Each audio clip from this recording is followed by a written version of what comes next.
My name's Michael Cash. I'm chair of the IOSH Consultancy community, and I've worked in HSE management since the mid-90s in industries of the oil and gas industry, manufacturing, construction, and I've worked both in organisations as an operations director, a safety director, and I've also worked as a consultant, which is what I am now. So today's session is going to be an introduction to ISO 45001. And what I thought I'd do is I've kind of managed a lot of consultants over the years, and I've found that sometimes when people read a standard such as ISO 45001, it can be difficult to understand how that translates in reality in the workplace, how you can demonstrate that you are aligned to the actual system. So that's the manner in which I'm actually going to go through this. I'm not going to go through every clause and talk about every sub clause, because we probably obviously say the truth. So what I'm going to say is I'm basically going to go to a clause. I'm going to say what the general intent of that clause is. What's the clause all about? And then I'm just going to say from my experience, the kind of ways that organizations would show to an auditor that they're actually aligned with the clause. Okay. And I think one thing to understand is that the clauses are not all standalone. They are interlinked and they all feed backwards and forwards into each other. Okay, so it's not just as simple as auditing one clause. When you audit a piece of documentation, it might feed into a number of clauses, or if an auditor goes out into the workplace and makes some observations, those observations, whether positive or negative, may feed into a number of different clauses. So it'll last in the manner of about 30-40 minutes, something like that. So if you have any questions that you want, if questions come up as we're going through this and you want them answered at the end, then please put them into the Q&A box, okay? Not the chat box, the Q&A box. So I suppose first of all is, what is it? There may be some of you out there who understand what ISO is, and maybe some of you that don't. Well, it's an international standard. There are many different ISO standards. And what we're doing in the consultancy group is we're just going to run a number of sessions. So Joe gave a session last year on just management systems in general. And so today's session is specific to 45001, which is obviously occupational safety and health. And we're also going to do one on 9001, which is quality, and 14001, which is environment. Because, you know, you may be a safety consultant, but there's a lot of crossover, and it really does help to understand quality management and environmental management. And these standards are very much standardized now. So since 2015, they've been standardized. So it's very easy to have an integrated system. So it's an international standard. This particular one replaced one called OSAS 18001 in 2018, and it provides a framework. It's not a procedure. It doesn't give you loads of procedures. It provides a framework whereby if your organization, however big that organization is, it could be 10 people or it could be 10,000 people or 20,000, but you can align your systems to that standard. And not unsurprisingly, it follows the plan, do, check, act model that most management systems follow. Okay. Why does it matter? Well, millions of incidents happen each year. So if you very much align your systems with this standard, you will have a proactive approach to managing occupational safety and health, where responsibility is shared from the leadership through to all the different tiers in an organization. Okay. It involves various principles. So one is obviously risk-based.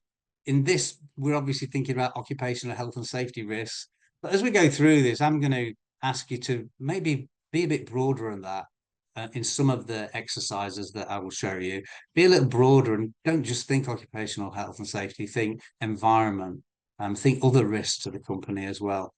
So core principles, risk-based thinking, leadership and worker participation. So we're all part of it. It's talking about integrating occupational health and safety into the core strategic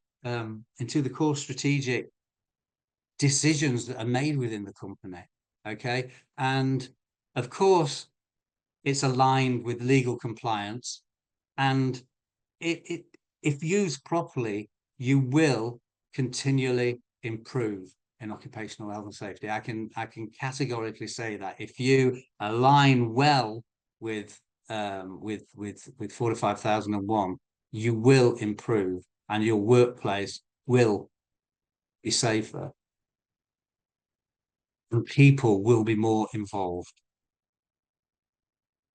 So the clauses I'm going to discuss are 4, 5, 6, 7, 8, 9, and 10, and they're the real meat of the whole thing, to be quite honest. Okay. So clause 4 is called context, and context to align with this clause, you've got to be able to demonstrate that you understand the internal and external factors that influence your organization and therefore influence the safety management system that you're putting in place. All right. So the different ways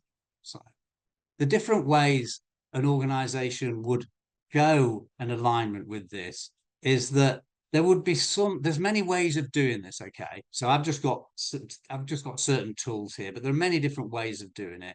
And in large organizations, they may have a team of people that look after the context and the corporate risk in an organization. In smaller companies, they're not going to have a team. It's going to be the management team, or if it's a very small company, it's going to be the MD and his line reports. Well, one thing we can start off doing is a SWOT analysis. So we're looking at our business at the moment, in the current climate, in the country where we operate, and what are the strengths of our company?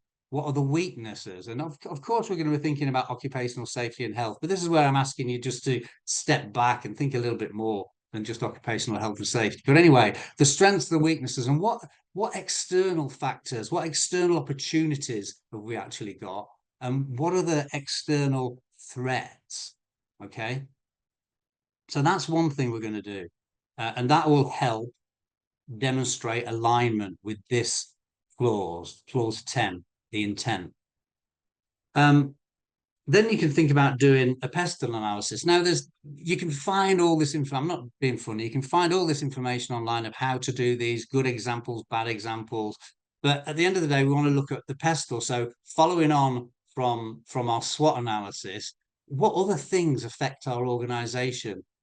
Political. Well, we had one a few years ago, didn't we? That affected a lot in terms of the pandemic. So what are the political things? Political, economic, social, technological, environmental, and legal. So, and when we're thinking about this in terms of risk, and you'll find some great examples of pest analysis online, and really we're looking for good things, and we're looking for areas where we're going to need to put plans in place. Okay, because for both the context and the pestle analysis, if we're finding areas where we've got an elevated level of risk, then what do we need? We need plans in place. We need actions. We need objectives. And we need plans in place so that we can move this forward, so that we can mitigate that risk. Also, something in terms of the context that's going to affect us are what we call interested parties. All right. Or stakeholders. What stakeholders have we got? So obviously, one of our most important stakeholders are our employees. But we've also got our clients. In the UK, we've got the HSE who govern health and safety, who enforce health and safety. We've got the government. So we need to look at the interested parties And we don't just want a list of interested parties. What we want to know, what is their level of influence on us? What risks do they pose to us? You know, if we've got if we've only got one major client and all our work is for that major client, that is a significant stakeholder in our organization, right? So we need to look at the interested parties, and we need to think about the level of influence, and if there's anything more that we can do to mitigate any of the risks associated with these stakeholders. Then, of course, all this information is going to feed in to some kind of risk profile for our organization that we're going to want to keep our eye on. Yeah. So these documents I'm talking about here, these are live documents. So as a minimum, in terms of demonstrating compliance, as a minimum, we need to be reviewing these on an annual basis. But you would find in large organizations, let's just say 100,000 people, which to me is quite a large organization, they're going to have a team of people who are looking at this thing continually and keeping it live and keeping their eyes on the risks. But obviously, in 45,001, we have got a little bit of a lean towards occupational health and safety risks. But to me, it's difficult to do these context studies without thinking about other risks to the organization as well. Then another area that we need to show we've got a handle on is our processes. So, and this, you know, all these things I'm talking about here influence what our safety management system is going to look like. They're influencing what we're going to have to control. All right. So we kind of need to have an understanding of the processes of our business processes, whether it be sales, design, manufacture, and invoicing the client, whatever that process is. What are these? So what you can see on the top left is what's called a turtle diagram. So this is the simplest way of doing it. So for a smaller organization where I was aligning that organization to 45,001, I would probably just do some simple turtle diagrams, simple process flow, and then some turtle diagrams showing what are the inputs to a particular process. Say, for example, design or manufacture. What are the inputs? What's our outputs? And what other factors are in there? So around the turtle diagram, you can have competence and training, systems and processes, health and safety, environmental considerations. All right. So you're starting to build up a picture of how your organization operates. And that may be enough. But then moving on to the right of that diagram, there may be some processes that are quite complicated. So if we need to train people in it, we're going to maybe need swim lane diagrams, or even we're going to need documented procedures. But I'm not saying you have to have a bank of procedures and process flow diagrams for every company. It's just where it gets a bit more complicated and where you need to where we need to train people in this, then maybe to standardize a process so everybody's doing it the same way, everyone's using the same forms, everyone's using the same systems. Maybe we just need a little bit more. Okay, so to align with the context, we need to understand our processes and the inputs and the outputs. And then from all of that, we need to be able to demonstrate, and this is what I mean in terms of one clause doesn't sit on its own. We need to be able to demonstrate that we've got a suitable management system in place for our organization. So for a small 10-person electrical company, that management system is going to be very paper-like, you know. It's probably going to be reliant on a Word document to track their training and a small health and safety policy and arrangements documents and a risk assessment and a method statement. But for that 100,000 people manufacturing company, it's going to be huge. All right. Nevertheless, so the context has shown us where we are. We've looked at internal, external factors that are affecting our organization. We're looking at the hazards and risks, and we're going to ensure that we've got an appropriate management system in place. So now we come to leadership and worker participation. All right, so clause 5. So clause 5 is all about being able to demonstrate that top management are leading by example. Top management are involved in the decisions. Top management understand what the occupational health and safety hazards and risks are, and they're involved in the continuous improvement of the organization. And this clause is also about showing that the employees are involved in the decision-making process as well. All right. So some of the ways you might want to demonstrate compliance with this is you have got roles and responsibilities. So, and I suppose this is in two parts really. We've got roles and responsibilities for maintenance and update of the ISO 45001 management system. All right. So sometimes we have Racky charts for this and things like that. All right. But so we know that the actual management system itself is being monitored and updated, and people have got accountability and responsibility for that. So that's one part of it. But then there's also the part which is the roles and responsibilities in terms of occupational health and safety, in terms of actually doing things safely on a day-to-day basis, that our board, our leadership team, our departmental managers, our area managers, our shift supervisors, our team leaders, our cell leaders, everybody's got roles and responsibilities that down the line. Okay, so that is one way of demonstrating that we've got this, that leadership and workers are participating, i.e. everyone knows what they're supposed to be doing, and also that the competence has been thought about there as well, because we can give someone a responsibility, but we do need to make sure that they have the knowledge, training, skills, i.e. competence, to actually be able to do it. Another way of demonstrating alignment with clause 5 is how we talk about safety. So we integrate occupational health and safety into our meeting structures. Okay. And as I said, all the different levels. So the board are talking about it, the SMT are talking about it, the operational managers, everybody's, the team leaders and cell leaders are talking about it. So we need to be able to demonstrate that we're talking about safety. And of course, later on, we'll talk about, well, what are we going to talk about? Because, you classically, people talk about accidents. And therefore, if you don't have any accidents, there's nothing to talk about. So what do we talk about? So we need to show that we're discussing safety. And I'll come to that a little bit later on.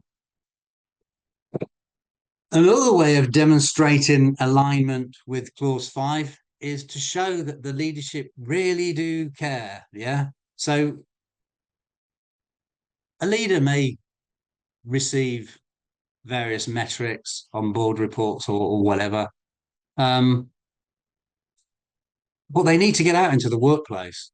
And they need to get out into the workplace for a number of reasons. One reason is to assure themselves that what they're being told. So if they're being told there's no accident and the workplace is just looking absolutely fantastic, they need to go out there and make sure that that workplace does look safe.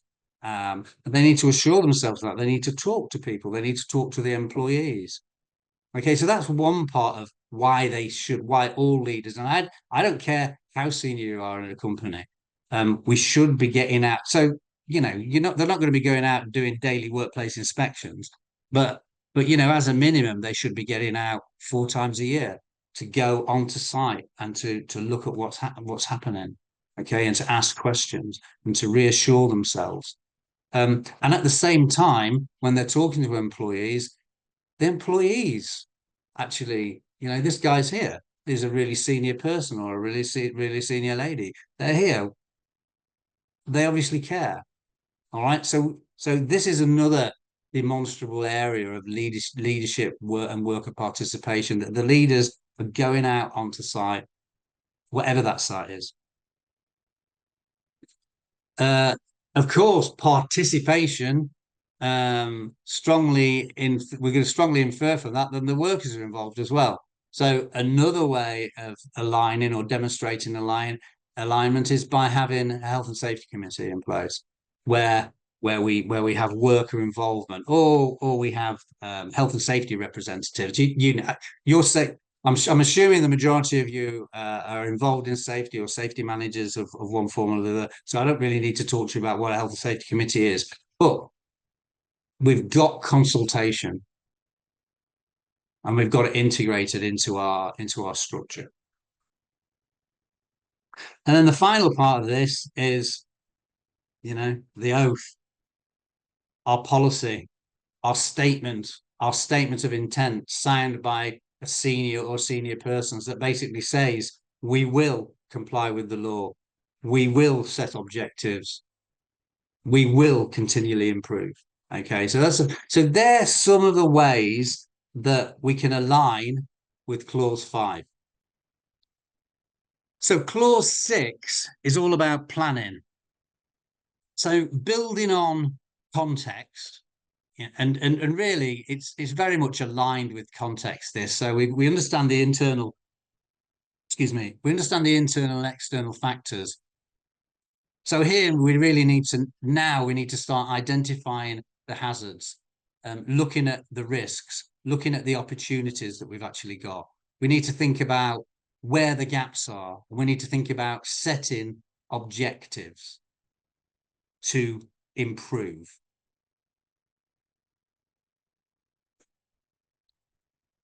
So I'm not going to talk about the SWOT again, but the SWOT is a part of this. Understanding your strengths, weakness, understanding, because from the weaknesses, we've got opportunities to improve. All right. So we're going to be so our SWOT helps demonstrate alignment with this clause. Well, I don't think any of us would disagree that a part of all of this, yeah, it's about saving lives, it's about reducing the risk of incidents, but it's also about complying with the law. So we need a legal register. All right. So this is going to be different depending on what country you're in.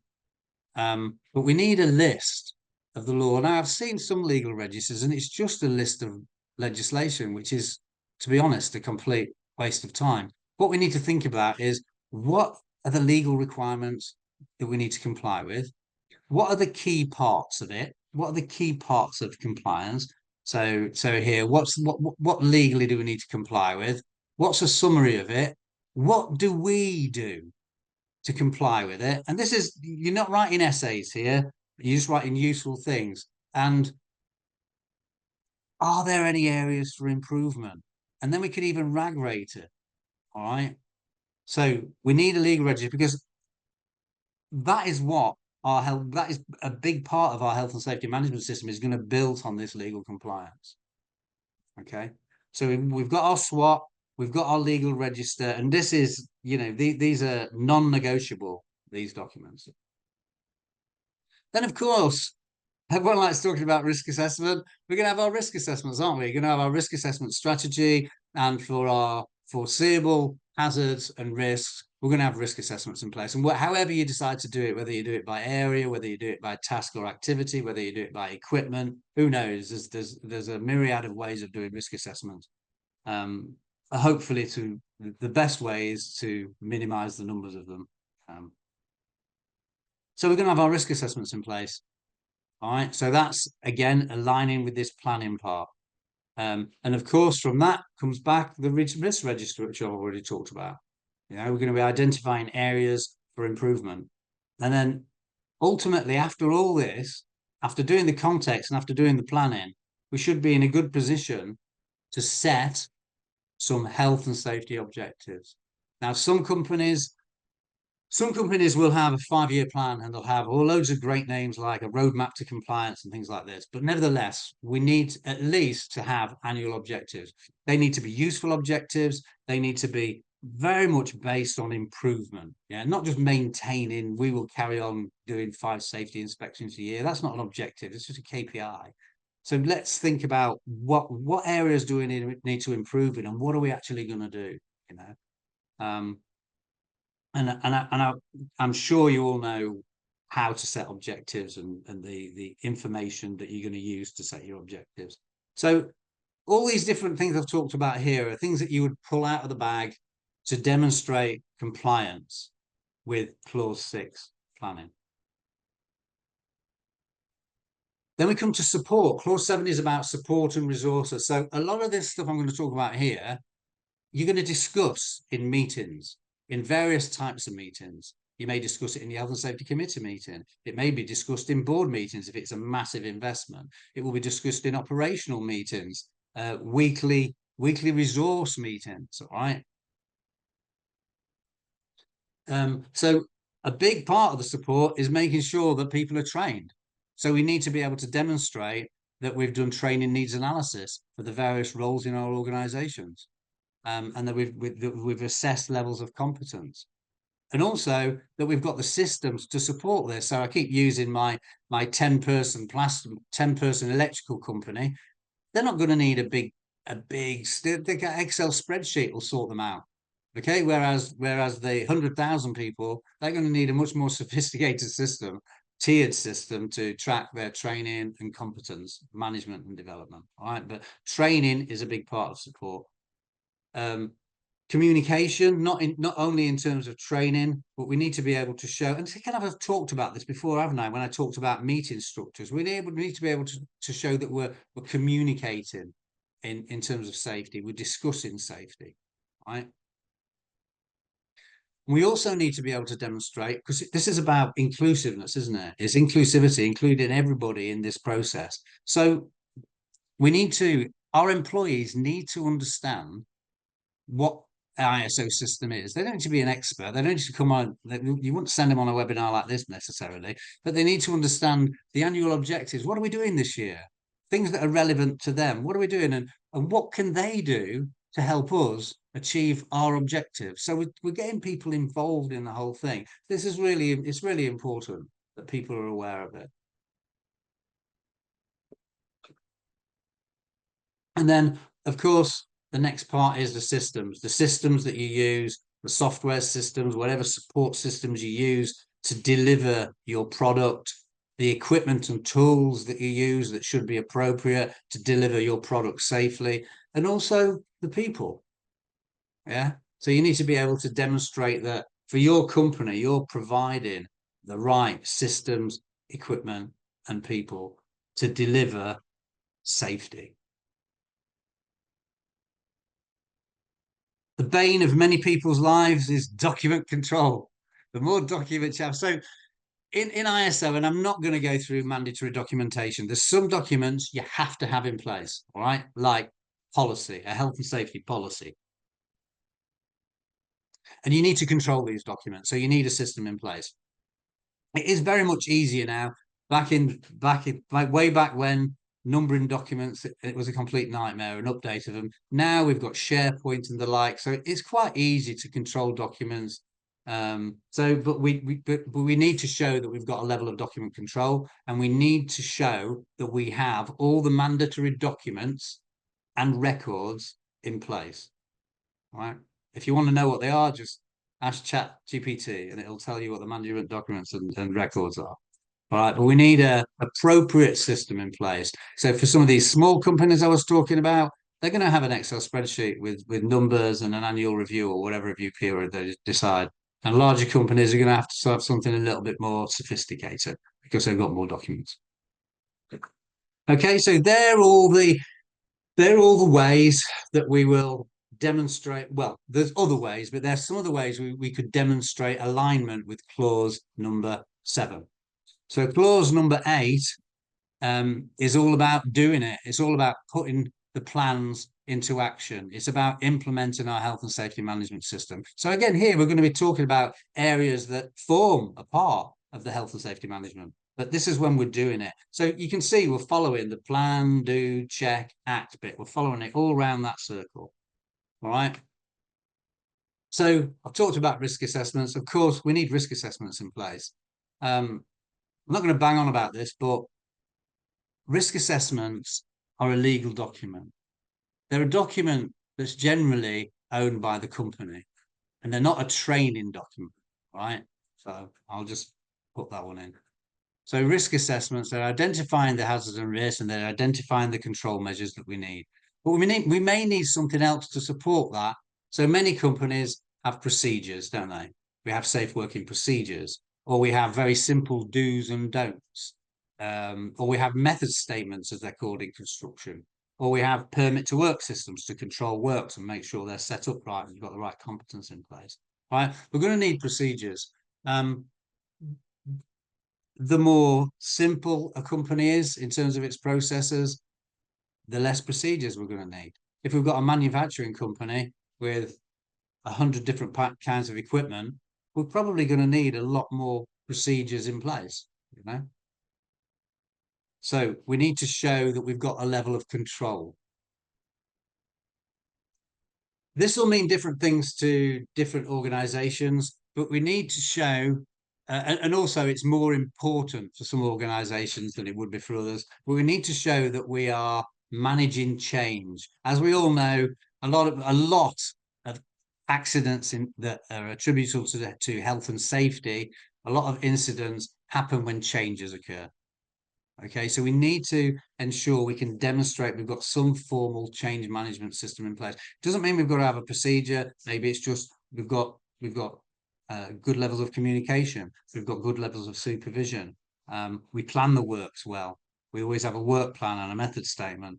But in a manufacturing company who make a change, for instance, to a process, then they're most probably going to have a formal change management system in place that leads them through and asks them questions. You know, how will this change affect safety? How will this change affect quality? And then that will go to how it's implemented in the workplace as well, and they'll have check and balances down the line. But nevertheless, clause 8, we have to show we've got risk assessments. We have to show we've got procedures, so we can assure conformity. We need to show that we've got change management.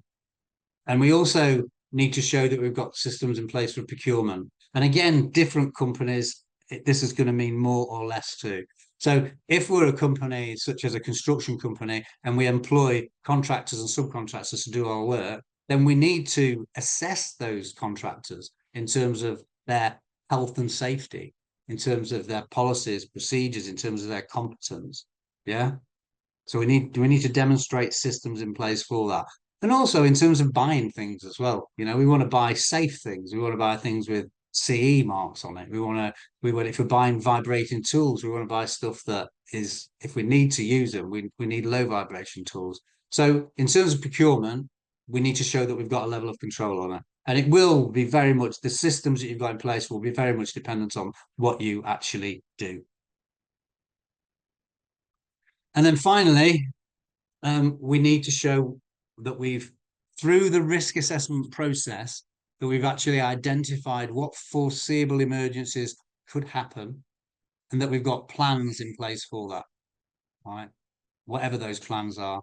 And dependent on the serious nature of what can actually happen, we may need to practice those plans as well.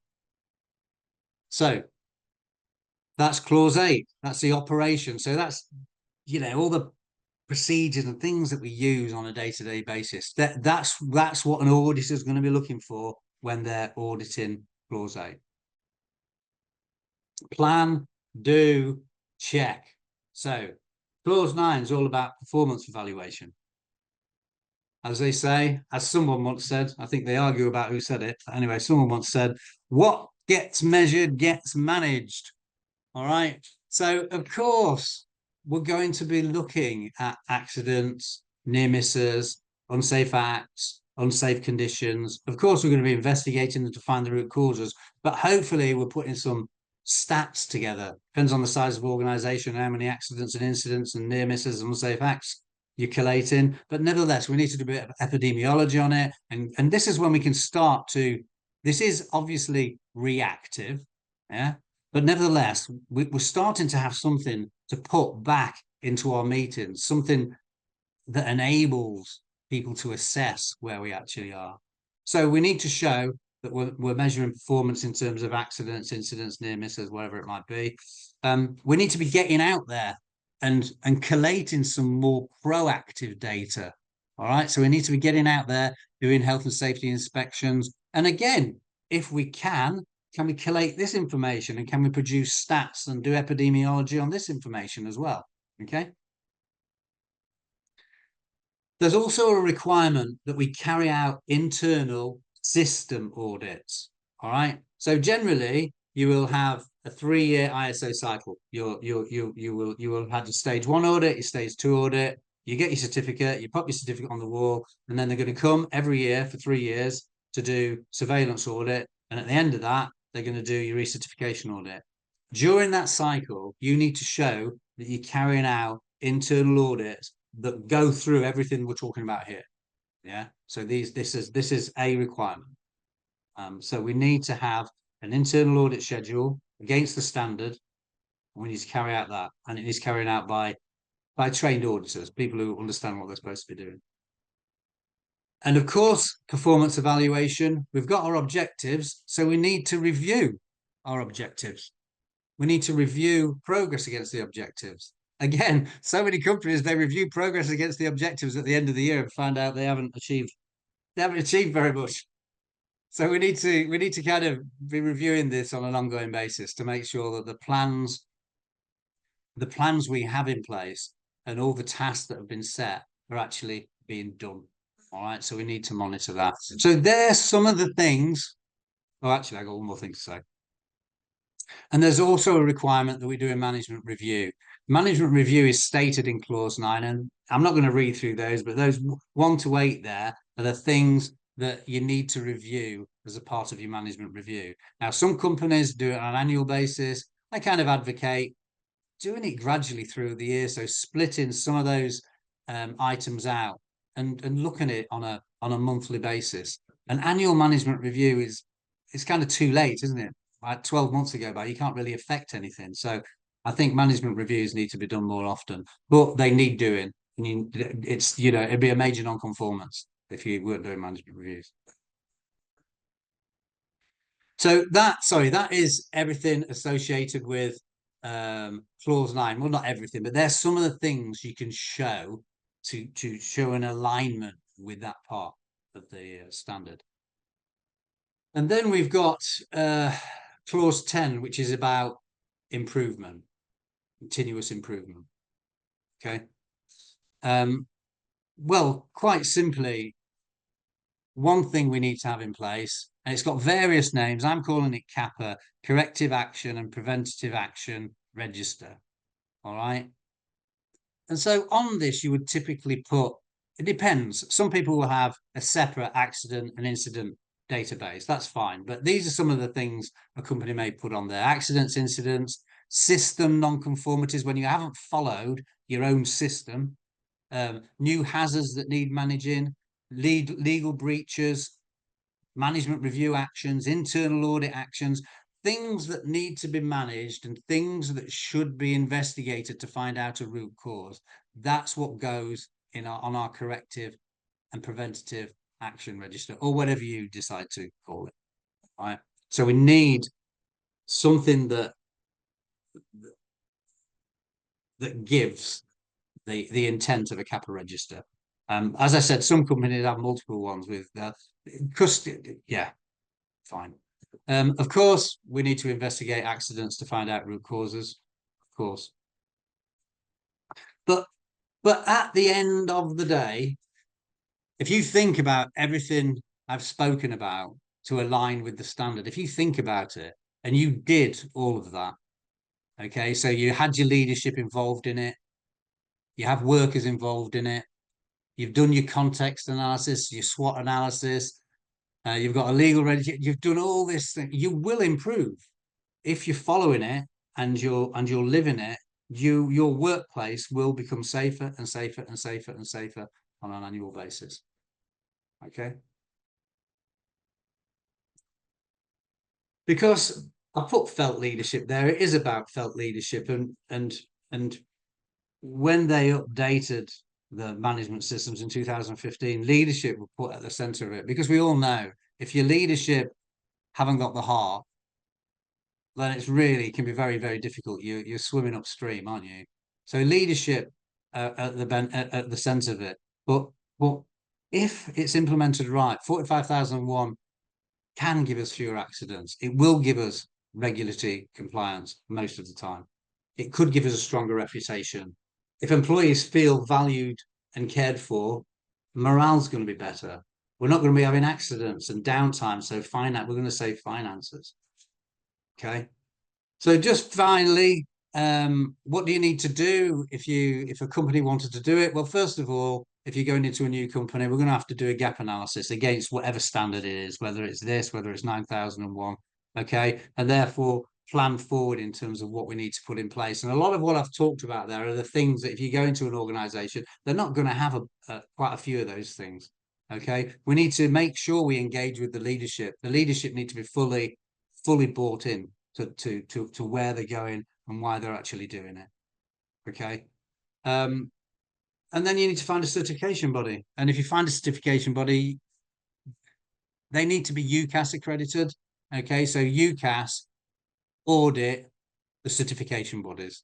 And so in theory, the standard should be the same. Okay. Well, thanks everybody. Thanks for coming today. I appreciate you've taken your time. I'm going to have a look at some of these questions and let's see if I can answer some of them. For an SME of 50 employees, what is the timescale from start to finish to obtain the certification? Certification times can be quite quick in a small company. It depends. It's hard to answer that because it depends what the company does, to be quite honest with you. But if the company has got well-developed management systems in place, you could go within 6 months. You go within 6 months. One quick question: we have leadership on board, but how do we get workers on board also? They also see ISO as another job to do. I've tried the usual responses. Any ideas? That's an interesting one. I'd rather have a discussion about that. I think it's all about explaining. It's involving them, involving the workplace in the decisions that we actually have, and making sure that the leadership are also there, talking to the employees, and making sure that they have the time and resources to actually carry out any extra things we're asking them to do. Aside from policies, procedures, a health and safety manual, what documentation would you describe as required to be document controlled? I think the easiest way to answer that is to either look in the standard for the mandatory documents, to be quite honest.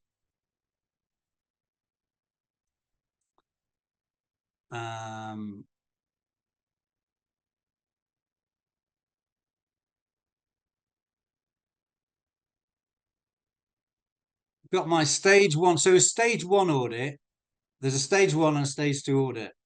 And the stage one audit is more of a health check. So you're not going to fail anything in your stage one audit.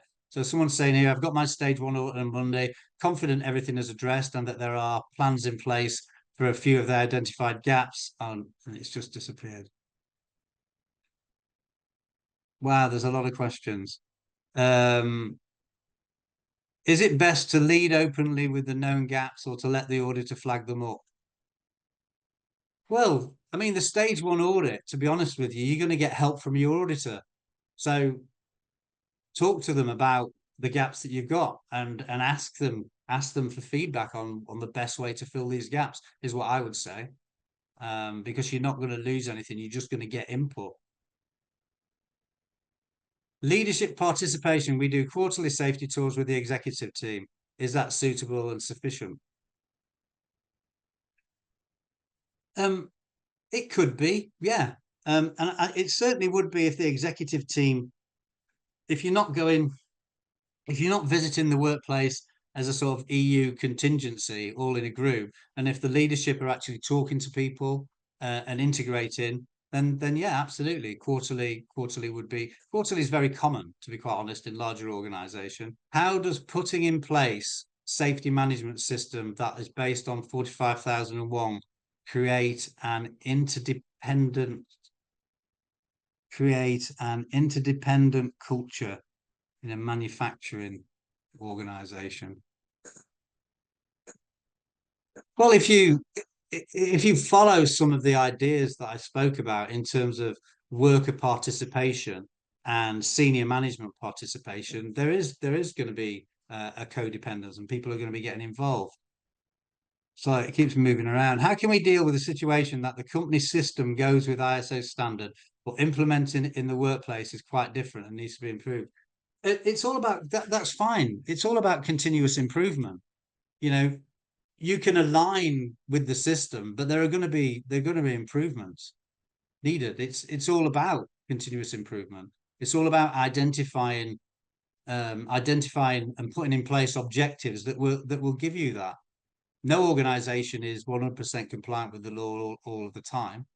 But it's just, go back through what I've been speaking about in terms of all those parts, and there are always going to be challenges.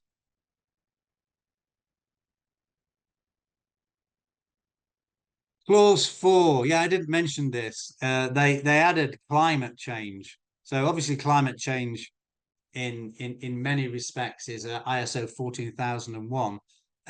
You need to consider climate change on maybe your pest analysis, for instance, and consider whether climate change moving forward into the future is going to affect safety in your organization, or whether anything that you do in terms of activities could be detrimental to climate change. Okay, that's what you need to do with that, and therefore have some plans in place to mitigate that.